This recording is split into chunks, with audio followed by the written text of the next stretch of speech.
আসসালামু আলাইকুম। আপনাদের কাছ থেকে ইন্ডিয়ান খাবারের যতগুলো রেসিপির রিকোয়েস্ট পেয়েছি তার মধ্যে সবথেকে টপে ছিল বাটার চিকেন আর পনির মাসালা।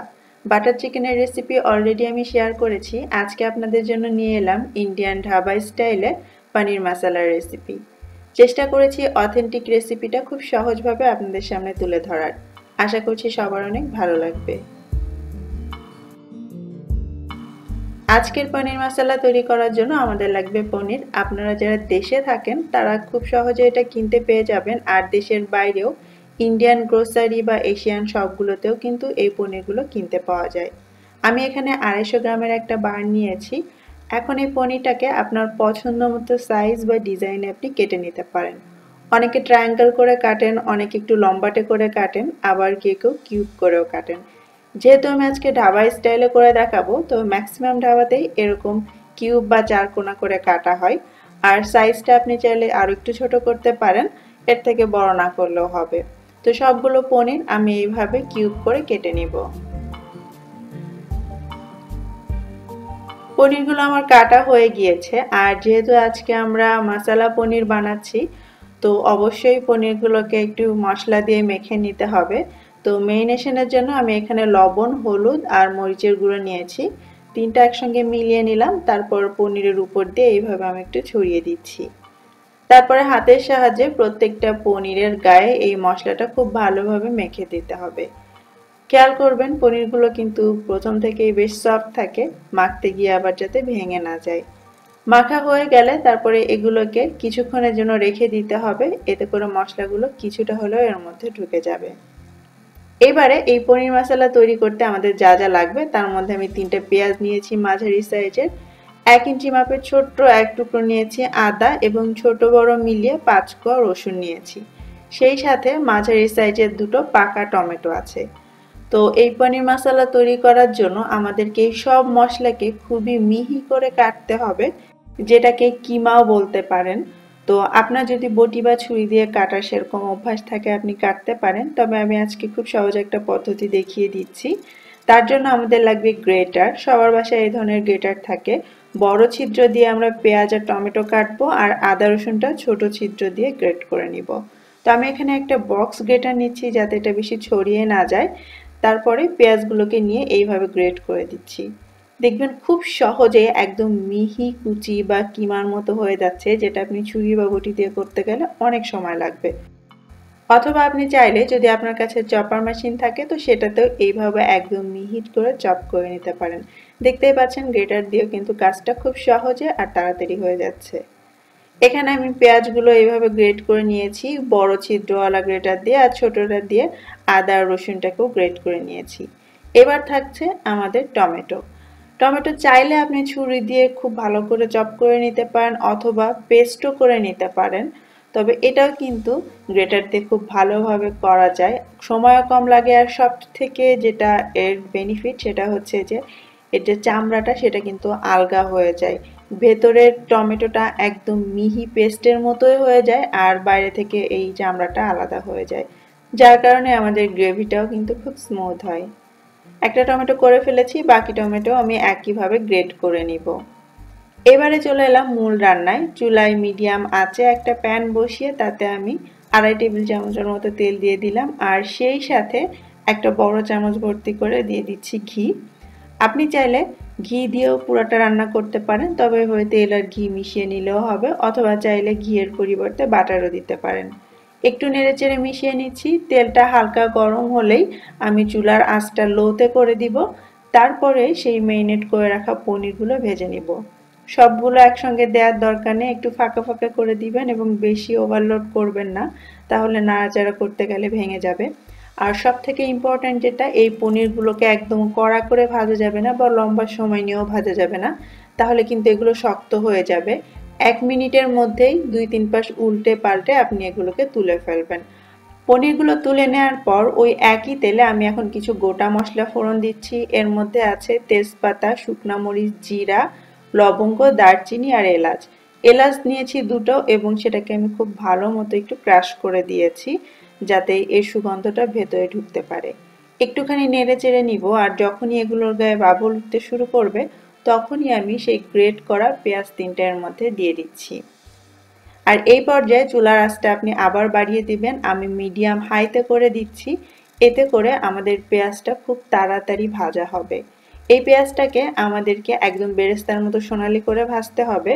তবে যখন পেঁয়াজটা অর্ধেক ভাজা হয়ে যাবে, মানে নরম হয়ে যাবে, সেই পর্যায়ে এর মধ্যে সেই কিমা করে নেওয়া আদা, রসুন আর 2টো কাঁচা মরিচ কুচি দিয়ে দিতে হবে। কাঁচা মরিচটাকেও আমি একদম মিহি কুচি করে কেটে নিয়েছি। তারপর আবারও এটাকে ততক্ষণ ধরে নেড়েচেড়ে ভাজতে হবে যতক্ষণ না এটা একদম সোনালি কালারের বা ভাজা ভাজা হয়ে যাচ্ছে। দেখতেই পাচ্ছেন আমাদের পেঁয়াজ, রসুন, আদা, মরিচ সবকিছু একদম সোনালি হয়ে গিয়েছে। এই পর্যায়ে এর মধ্যে আমি বাকি মশলাগুলো দিয়ে দিচ্ছি। প্রথমেই দিয়ে দিচ্ছি 1.5 টেবিল চামচ বেসন। ইন্ডিয়ান ধাবা স্টাইলে এই বেসনটা ইউজ করা হয়। 1 টেবিল চামচের থেকে একটুখানি বেশি দিয়ে দিলাম মরিচের গুঁড়ো, আধা চা চামচ হলুদের গুঁড়ো, 1 চা চামচ দিয়ে দিচ্ছি ধনের গুঁড়ো, 1 চা চামচ দিয়ে দিচ্ছি ভাজা জিরার গুঁড়ো, চাইলে নর্মালটাও দেওয়া যাবে, আর আধা চা চামচ দিয়ে দিচ্ছি গরম মশলার গুঁড়ো। তারপরে স্বাদ মতো লবণ দিয়ে দিতে হবে। আমি আপাতত 1 চা চামচ দিলাম, লাগলে পরে আবার দিয়ে নেওয়া যাবে। এবং সামান্য একটু কাসুরি মেথি বা শুকনো মেথি পাতা দিয়ে দিচ্ছি। এটা অপশনাল, না থাকলে বাদ দিতে পারেন, তবে দিলে টেস্ট এবং ফ্লেভার দুটোই অনেক ভালো হবে। একটু নেড়েচেড়ে ভেজে নিতে হবে, আর মশলাগুলো যাতে পুড়ে না যায় তাই সামান্য একটু পানি দিয়ে নেড়েচেড়ে খুব ভালো করে আমি এটাকে কষিয়ে নিচ্ছি। অল্প আঁচে এই কাজটা আপনাকে করতে হবে। পেঁয়াজ ভাজা হয়ে যাওয়ার পরপরই কিন্তু চুলার আঁচটা কমিয়ে দিতে হবে। আর অল্প আঁচে কিছুক্ষণ ধরে কষানোর পরে দেখবেন এটা এরকম কালার ধরে গিয়েছে। তারপরে এর মধ্যে সেই যে আমরা 2টো টমেটো গ্রেট করে রেখেছিলাম সেটা দিয়ে দিতে হবে। চুলার আঁচটা এই পর্যায়ে মিডিয়াম থেকে মিডিয়াম লোতে রাখতে পারেন। তারপরে নেড়ে চেড়ে ততক্ষণ ধরে এটাকে ভুনতে হবে বা কষাতে হবে যতক্ষণ না এই টমেটোটা পুরোপুরি কুক হয়ে যাচ্ছে এবং এর ভেতর থেকে তেলটা বের হয়ে যাচ্ছে। 5-7 মিনিট ধরে এইভাবে কষানোর পর দেখতেই পাচ্ছেন মশলা থেকে তেলটা আলাদা হয়ে গিয়েছে। আমাদের মশলাটা কষানো হয়ে গিয়েছে, তবে পনির মশলার আসল টেস্ট কিন্তু এর মশলাতেই। তাই এই মশলাটা আপনি যত বেশি কষাবেন আপনার রান্নার স্বাদটা তত বাড়বে। তো মশলাটাকে আরও বেশিক্ষণ ধরে কষানোর জন্য আমি এর মধ্যে আবারও সামান্য একটু পানি দিয়ে দিচ্ছি, যাতে মশলাটা পুড়ে না যায়। এভাবে 2-3 বারে আমি পানি দিব আর মশলাটা থেকে বারবার করে তেল বের করে নিব, মানে কষানোর প্রসেসটা একটু লম্বা করব। সব শেষে আমি এর মধ্যে 1/4 কাপ দই দিয়ে দিব। আর এটা হচ্ছে প্লেন ইয়োগার্ট, খুব বেশি টক দই আপনি এখানে ব্যবহার করবেন না। হালকা টক দই বা টক থাকে না যে দইগুলোতে, সেই দইগুলোই নেবেন। আর দইটা দেওয়ার আগে অবশ্যই খুব ভালো করে ফেটে দিবেন। যে কোনো রান্নাতেই দই দেওয়ার আগে দইটা ভালো করে ফেটে নিতে হয়। তারপরে দইটা দেওয়ার পর ভালো করে নেড়ে মিশিয়ে নেবেন। আমরা সেই যে বেসন দিয়েছিলাম গ্রেভির মধ্যে, এই বেসনটা দেওয়ার কারণে এই দইটা কিন্তু ফেটে যাবে না। তাছাড়া আমাদের গ্রেভিও গাঢ় হবে আর এটা খেতেও অনেক টেস্টি হবে। এইভাবে করে আবারও কষিয়ে যখন এই মশলার উপর তেলগুলো উঠে আসবে তখন কিন্তু আমাদের মশলা কষানো একদম ডান। এবার আমি এর মধ্যে একটুখানি পানি দিয়ে দিচ্ছি। সেই দইয়ের বাটিটা ধুয়ে পানি দিলাম, কারণ এখন আমরা এর মধ্যে সেই ভাজা পনিরগুলো অ্যাড করব। প্রথমে অপেক্ষা করব এই গ্রেভিতে একটা বলক আসা পর্যন্ত। যখন এরকম ফুটতে আরম্ভ করবে তখন সেই ভেজে রাখা পনিরগুলো একে একে আমি এর মধ্যে দিয়ে দিব। রান্নাটা আসলে খুবই সহজ। জাস্ট পনিরটা অ্যাড করার আগে একটু সময় নিয়ে মশলাটাকে আপনাকে কষাতে হবে, তাহলেই একদম রেস্টুরেন্টের স্বাদে আপনি পনির মশলাটা রেডি করে ফেলতে পারবেন। পনিরের সাথে যে তেলটা উঠেছিল সেটাও দিয়ে দিলাম। তারপর এই মশলার মধ্যে পনিরগুলোকে একটু মিশিয়ে দিব আর চুলার আঁচটা মিডিয়াম লোতে করে দিয়ে এখন আমি ঢাকনা দিয়ে ঢেকে দিব।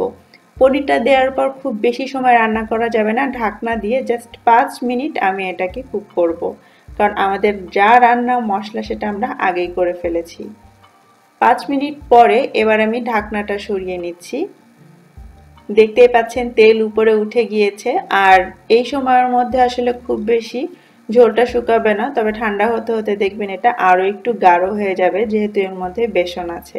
তো আমি এখন চুলাটা বন্ধ করে দিচ্ছি, কারণ আমাদের রান্না কিন্তু একদম কমপ্লিট। আর আপনি যদি পছন্দ করেন তাহলে রান্না শেষে এর মধ্যে একটু ধনেপাতা কুচি ছড়িয়ে দিতে পারেন।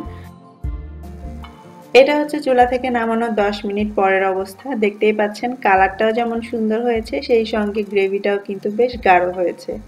একটা পারফেক্ট পনির রান্নার বৈশিষ্ট্য হচ্ছে রান্নার পরেও পনিরটা সফট থাকতে হবে। আর দেখে নিশ্চয়ই বুঝতে পারছেন এটা কতটা সফট আছে। তো আমাদের পনির রান্না একদম শেষ। এখন আপনি এটাকে পরিবেশন করতে পারেন রুটি, পরোটা অথবা ভাতের সঙ্গে। এটা কিন্তু খেতে সত্যিই ভীষণ মজার। অবশ্যই বাসায় ট্রাই করবেন আর আমাকে জানাতে ভুলবেন না। সবাই অনেক ভালো থাকবেন। আল্লাহ হাফেজ।